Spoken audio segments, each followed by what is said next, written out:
എൻ്റെ ദൈവമേ, ആനവണ്ടിയാണല്ലോ വരുന്നത്. അതെ, ആനപ്പൂരം കാണാൻ നമുക്ക് ആനവണ്ടിയിൽ പോവാം.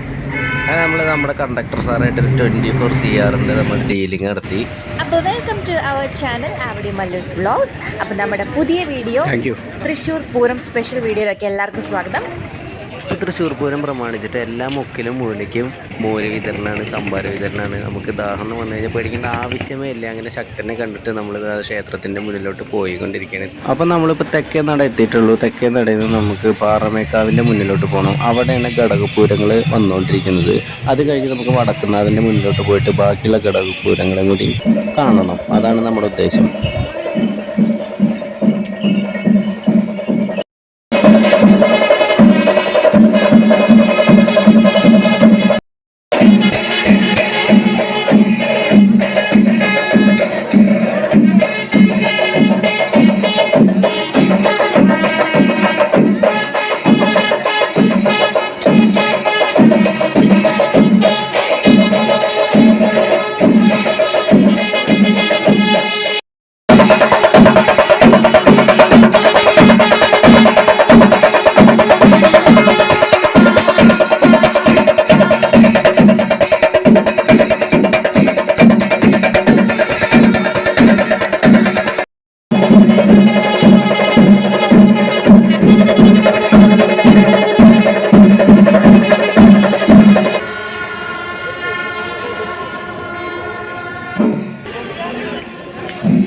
അങ്ങനെ അവസാനം നമ്മുടെ ടീമിനെ കണ്ടുമുട്ടി. വേറെ ആരല്ല, സജിയേട്ടൻ, മനോജേട്ടൻ, അരുണേട്ടൻ, പിന്നെ അവരുടെ ഫ്രണ്ട്സ്. നാട്ടിൽ നമ്മൾ കുട്ടികളെ കൊണ്ടുപോകണ പോലെ ഇവർ കണ്ടോ പൂരം കാണിക്കാൻ കുട്ടികളെ കൂട്ടി കൈപിടിച്ച് നടക്കുകയാണ്.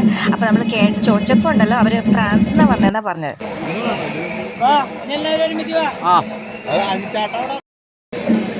ഈ കാണുന്ന ആനപ്പന്തലിൻ്റെ അടിയിൽ കുറച്ച് സ്ഥലം സെറ്റാക്കണം. അവിടെ നിന്നിട്ട് ഘടകപൂരങ്ങൾ കാണണം. അതാണ് നമ്മുടെ അടുത്ത പരിപാടി. ഇപ്പോൾ ഘടകപൂരങ്ങളൊക്കെ കുറേ വന്നു തുടങ്ങിയിട്ടുണ്ട്. ഒരു 3 ലെയറായിട്ട് ഇവിടെ ആനകളിങ്ങനെ വിന്യസിച്ചിട്ടുണ്ട്. ഇവിടെ തന്നെ നിൽക്കണതിന് വേറൊരു ഉദ്ദേശം കൂടി ഉണ്ട് കേട്ടോ. വേറെ ആരല്ല, നമ്മുടെ രാമൻ നെയ്ത്തല ഭഗവതിയായിട്ട് വരുന്ന സ്ഥലമാണിത്. അവിടെ കുറച്ച് നേരം വെയിറ്റ് ചെയ്യും. അപ്പോൾ നമുക്ക് കണ്ണ് കുളിർക്കെ രാമനെ കാണാനുള്ളൊരു അവസരം കൂടിയാണ്. അതുകൊണ്ട് നമ്മൾ വെയിറ്റിങ്ങിലാണ്. അപ്പോൾ ഗൈസ്, നമ്മുടെ രാമരാജാവ്, അതെ, തെച്ചിക്കോട്ട് കാവ് രാമചന്ദ്രൻ അങ്ങനെ ഇവിടെ എഴുന്നള്ളിയിരിക്കുകയാണ്. ഇനി നമ്മുടെ വടക്കുന്നാഥൻ്റെ ഉള്ളിലേക്ക് പോവും. അതിന് മുന്നേ കുറച്ച് നേരം ഇവിടെ നിൽക്കും. അപ്പോൾ നമുക്കെല്ലാം കാണാനും ആസ്വദിക്കാനും ഒക്കെ കിട്ടുന്ന ഒരു സമയമാണിത് നമ്മുടെ രാമരാജാവിനെ. അപ്പോൾ നമ്മുടെ രാമൻ ആനച്ചമയങ്ങളൊക്കെ കയറ്റിയിട്ട് വടക്കുന്നാഥൻ്റെ ഉള്ളിലേക്ക് പോകാൻ റെഡിയായി നിൽക്കുകയാണ്. ഇത് നമ്മുടെ തിരുവമ്പാടിയുടെ എല്ലാമായ തിരുവമ്പാടി ചന്ദ്രശേഖരൻ ഇപ്പോൾ വന്നിട്ട് വടക്കുന്നാഥനെ വണങ്ങിയിട്ട് നേരെ മഠത്തിൽ വരവിൻ്റെ ചടങ്ങിനായിട്ട് പോകാൻ നിൽക്കുകയാണ്. അപ്പോൾ നമ്മൾ തിരുവമ്പാടി ചന്ദ്രുവിൻ്റെ പിന്നാലെ നമ്മളും വെച്ച് പിടിക്കുകയാണ്. മഠത്തിൽ വരവ് പഞ്ചവാദ്യ കാണാനായിട്ട്. സൂപ്പർ പഞ്ചവാദ്യ ആയിരിക്കും. നമ്മളിവിടെ എത്തുമ്പോഴേക്കും കുറച്ച് വൈകി പോയിരുന്നു. സ്ഥലം എല്ലാം കുറച്ച് ടൈറ്റായിരുന്നു. എനിവേ നമ്മൾ കുറച്ച് സ്പേസ് ഉണ്ടാക്കി. എങ്ങനെയാണെന്ന് വെച്ച് കഴിഞ്ഞാൽ ക്യാമറക്കാരൊരു പാലറ്റ് അടിച്ചിട്ടുണ്ടായിരുന്നു. ആ പാലറ്റിന് താഴെയായിട്ട് നമ്മളിങ്ങനെ നിലയുറപ്പിച്ചു. ചന്ദ്രുവിനെ കാത്ത് നിൽക്കുകയാണ്. ചന്ദ്രു തടമ്പായിട്ട് സ്വർണ്ണ കോലായിട്ട് ഇതാ വന്നു കഴിഞ്ഞു. ആഹാ, അടിപൊളി.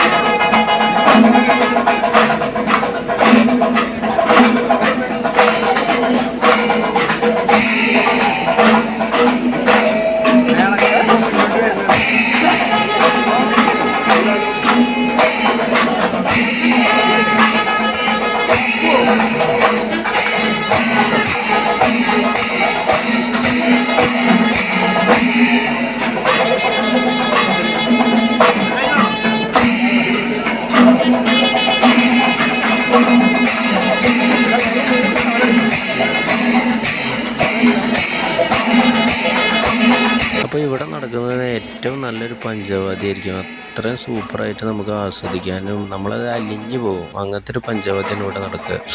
ഞാനിപ്പോഴും ഓർക്കുന്നൊരു 3 വർഷം മുൻപ് ഞാൻ ഇതേപോലെ മഠത്തിൽ വരവ് ചടങ്ങ് ഞാൻ കാണാനായിട്ട് വന്നപ്പോൾ നമ്മുടെ റസൂൽ പൂക്കുട്ടി സാറ്, അത് നമ്മുടെ ഓസ്കാർ ജേതാവ്, മൂപ്പര് കുറച്ച് എക്യുപ്മെൻറ്റ്സ് ആയിട്ട് അവിടെ വന്ന് അവിടുത്തെ സൗണ്ട് ഫുള്ളായിട്ട് ക്യാപ്ചർ ചെയ്യുന്നുണ്ടായിരുന്നു. അങ്ങനെ മഠത്തിൽ വരവ് പഞ്ചവാദ്യത്തിന് ശേഷം നമ്മുടെ അടുത്ത എയിം എന്ന് പറയുന്നത് തിരുവമ്പാടിയുടെ കൂട്ടെഴുന്നള്ളിപ്പിൻ്റെ അവിടേക്ക് എത്തുക എന്നുള്ളതായിരുന്നു. അങ്ങനെ നമ്മൾ അവിടെ എത്തിപ്പെട്ടിരിക്കുകയാണ്. അപ്പോൾ 15 ആനകൾ ഇവിടെ നിരക്കും. അങ്ങനെ ഇതുപോലെ പാറമേക്കാവിൻ്റെ 15 ആനകൾ ഓപ്പോസിറ്റ് സൈഡ് ഉണ്ടാവും. അവിടെ നിന്നാണ് പിന്നെ പ്രസിദ്ധമായിട്ടുള്ള തെക്കോട്ടിറക്കം. അത് കഴിഞ്ഞ് അതിനേക്കാൾ ചരിത്ര പ്രസിദ്ധമായിട്ടുള്ള കുടമാറ്റം നടക്കും.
ഇപ്പോൾ ഇതേ സമയത്താണ് അകത്ത് ഇലഞ്ഞിത്തറമേള നടക്കുന്നത്. അത് നമ്മൾക്ക് മിസ്സാണ്. കാരണം നമ്മൾ ആ ടൈമിന് നമ്മളവിടെ മുന്നേ പോയിട്ട് സ്ഥലം സെറ്റാക്കി നിന്നാലേ നമുക്കത് ആസ്വദിക്കാൻ പറ്റുള്ളൂ. ഇത് തൃശ്ശൂർ പൂരത്തിൻ്റെ പ്രത്യേകത എന്താണെന്ന് വെച്ചാൽ ഭയങ്കര ചടങ്ങുകൾ കൂടുതലാണ്.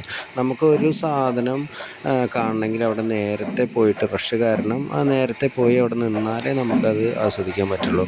നമുക്കെല്ലാം അറ്റ് എ ടൈം ആസ്വദിക്കാൻ നമുക്ക് പറ്റില്ല. കാരണം അവിടുത്തെ റഷ് അങ്ങനെ ആയിരിക്കും. അപ്പോൾ നമ്മൾ ഏതെങ്കിലും ഒന്ന് നമ്മൾ പ്ലാൻ ചെയ്യണോ അത് നമ്മൾ ആവോളം ആസ്വദിക്കണം.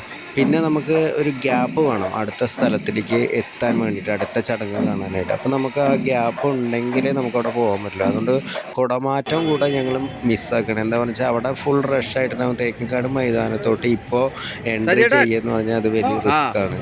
അത് നമ്മൾ മുന്നേ തന്നെ പോയി അവിടെ സ്ഥലം സെറ്റാക്കി നിൽക്കേണ്ടതായിരുന്നു. എന്നിരുന്നാൽ നമുക്ക് കുടമാറ്റം നന്നായിട്ട് ആസ്വദിച്ച് കാണാൻ പറ്റുമായിരുന്നു. അപ്പോൾ കുടമാറ്റം ഞങ്ങൾക്ക് മിസ്സാണ്. നമ്മളെല്ലാവരും കുറച്ച് ഹലുവയും പൊരിയും ഒക്കെ വാങ്ങിക്കാൻ വേണ്ടി ഇങ്ങനെ നിൽക്കുകയാണ്. അതിൽ ഞാൻ വീട്ടിലോട്ട് പോകാൻ റെഡിയാവുന്നു. രാവിലെ മുതലുള്ള കറക്കല്ലേ, ഭയങ്കര ടയേർഡാണ്. നമുക്ക് കുടമാറ്റം കൂടി കാണാനുള്ള ശക്തിയില്ല. അതുകൊണ്ട് ഞാൻ വീട്ടിലോട്ട് പോവാണ്. ചേട്ടന്മാരും വീട്ടിലോട്ട് പോകുന്നതാണ്. പക്ഷെ അവർ കുളിച്ച് ഫ്രഷായി കുറച്ച് റെസ്റ്റ് എടുത്ത് തിരിച്ചു വരുന്നത്. ഇവിടെ നല്ല ബിഗ് സ്ക്രീനിൽ നമ്മുടെ കുടമാറ്റം സെറ്റ് ചെയ്തിട്ടുണ്ട്. കുറച്ച് നേരം ഞാനതങ്ങനെ കാണുകയുണ്ടായി. അടുത്ത വർഷം തൃശ്ശൂർ പൂരത്തിൽ വീണ്ടും കാണാമെന്ന പ്രതീക്ഷയോട് കൂടിയിട്ട് ചേട്ടന്മാരുടെ യാത്ര പറഞ്ഞു. അപ്പോൾ ഇതൊക്കെയാണ് 2024 തൃശ്ശൂർ പൂര കാഴ്ചകൾ. എല്ലാവർക്കും വടക്കുന്നാഥൻ്റെ അനുഗ്രഹം ഉണ്ടാവട്ടെ. കൂടാതെ നമ്മുടെ ചാനൽ സബ്സ്ക്രൈബ് ചെയ്യാൻ മറക്കല്ലേ. Thank you.